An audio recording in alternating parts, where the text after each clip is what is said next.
شنو يعني لك الإمام علي بن أبي طالب رضي الله عنه؟ علي بن أبي شلون طالب شايف علي بن أبي طالب رضي الله عنه وأرضاه أحد الخلفاء الأربعة. علي بن أبي طالب رضي الله عنه وأرضاه زوج فاطمة. علي بن أبي طالب رضي الله عنه وأرضاه أبا الحسنين.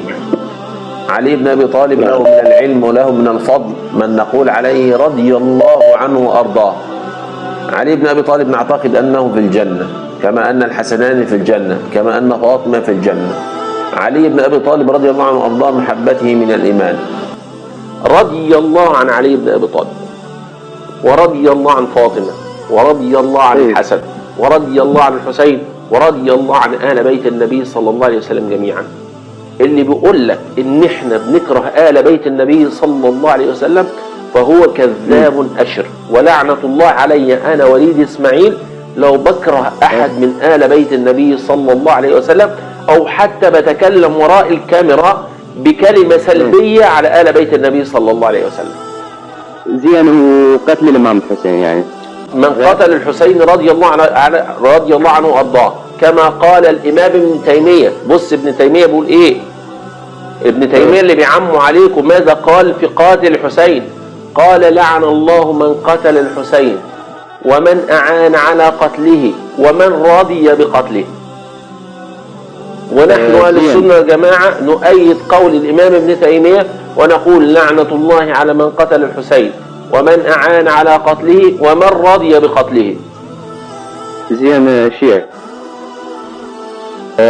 يزيد حق بالخلافة للحسين. الحسين رضي الله عنه وارضاه طبعا حق.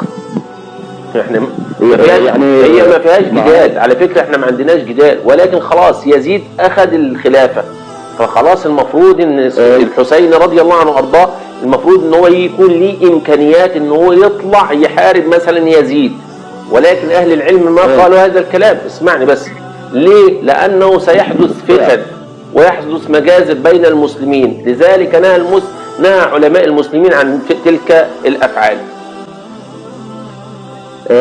زين، يعني انتم عندكم معاوية هو الحسن من انطر الخلافة.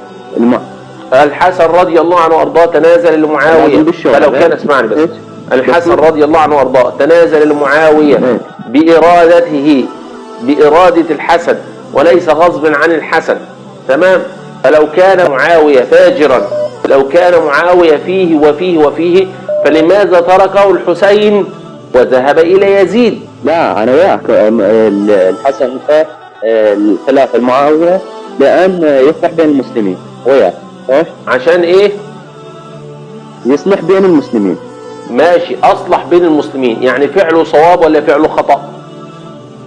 فعله صواب بس الحمد لله رب العالمين. طيب يعني اسمعني بس اسمعني. نأتي إلى يزيد تمام؟ الحسين ويزيد والحسين، اسمعني بس، الحسين ويزيد والحسين ومعاوية، لماذا الحسين ترك معاوية وذهب لحرب يزيد؟ لأن يزيد يضرب يزيد، ما هو يعني مو قد هاي المسألة. خلاص، يبقى إذا لو أن يزيد فيه شيء إذا معاوية ليس فيه هذا الشيء، ولو أن الاثنين مثل بعضهم لحارب الحسين معاوية، ولا مش مظبوط؟ صح حبيبي، صح شيخنا. النبي صلى الله عليه وسلم في غزوة الخندق أخذ المسألة بالوحي أو بالعاطفة أو بالاستشارة؟ بالاستشارة. طيب سيدنا الحسين وهو خارج تعلق في ثوبه ابن عبد الله بن عباس وقال له ما تخرجش، والصحابة قالوا له ما تخرجش فإنك مقتول، ومع ذلك راح هناك وقتل واتبعت له رسالة ان الناس تخلت عنك في العراق، ومع ذلك راح. يبقى هو غلب العاطفة على العقل. شوف شيخنا، حتى انا وياك بس اريد اشوف كتبكم، يعني عدها الحسين شهيد لا لا؟ الحسين رضي الله عنه وارضاه طبعا شهيد، يعني دي في حاجة؟ وسيد شباب اهل الجنة غير؟ طبعا. خوش هسه اليوم يلا، هسه انا وافقتك كل شيء، وبس خلي المتابعين خلي يقدموا شيء. الايه؟ معلش ما سمعتش. اقول لك وياك انا هذا الحكي كله موافق عليه وحكيك 100% صحيح، سيدنا علي بن أبي طالب وسيدي وتاج راسي علي بن أبي طالب بأبي هو وأمي، هو أفضل من أبي وأفضل من أمي وأفضل من جميع عيلتي. تمام؟ لا بلاش جميع عيلتي، لأن نهاية عيلتي النبي صلى الله عليه وسلم. أفضل من أبي وأمي. علي بن أبي طالب مولى الجميع يا ابني. يعني سبحان الله. هذا هو علي بن أبي طالب عندنا. حلو زين. بالنسبة لفاطمة الزهراء عليه السلام، فاطمة رضي الله عنها وأرضاها أم أبيها، ما تخطئ مشيتها مشية النبي صلى الله عليه وسلم. كان النبي صلى الله عليه وسلم يحبها حبا جما. كان النبي صلى الله عليه وسلم يقف لها إذا أتت، وكان يجلسها بجانبه دائما. فاطمة رضي الله عن فاطمة أم الحسنات.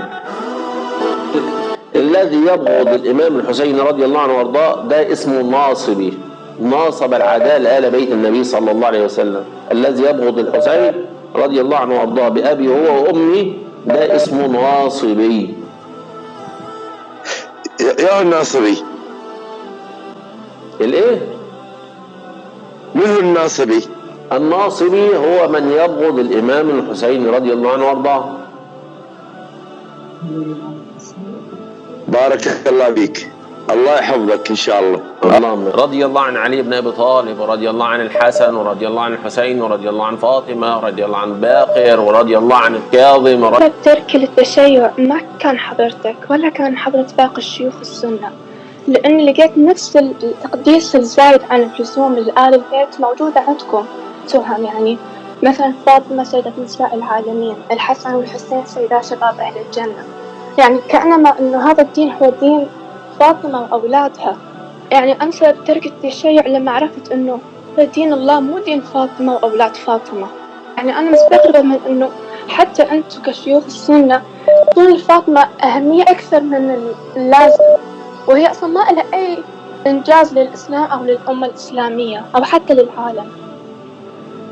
لا دي انت ناصبية بقى، مش عايزة تبقى سنية، انت ناصبية. وانت مفكرة انت مثلا لو ولد مغير صوته وتقول لنا الكلام ده هنقبلوه عن السيدة فاطمة رضي الله عنها وارضاها بأبي هي وأمي. وبعدين لما تتكلمي عن السيدة فاطمة رضي الله عنها وارضاها اتكلمي صح. ويستحيل واحدة شيعية تقول الكلام ده، لا انت ما كنتيش شيعية في يوم من الأيام. والله المستعان، انت شكلك ناصبي أساسا، يعني لا سني ولا شيعي. وزعها عبد الله زحلقة. شكرا منك.